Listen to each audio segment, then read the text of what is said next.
ছেড়ে দিচ্ছি।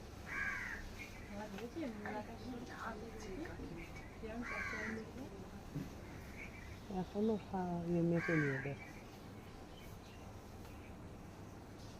দিশা কোন দ্বীপ যাবে ছাড়লে কিন্তু বুঝতে পারবে না। পালা বাজে যদি পারবা ছাড়লে।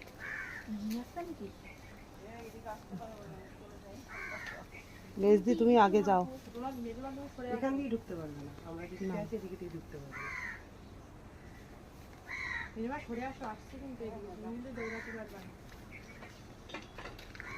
তাড়া করলে মেজমার দেখিস কেন, সেই ইয়েতে দৌড়ে ঠেং ভালো হয়ে যাবে। আমি তো এই জায়গায় ভেঙে যাবো, দৌড়াবো। মোবাইলে পাঠাচ্ছি। হ্যাঁ, ও সরে যাও তো, এই বলছো।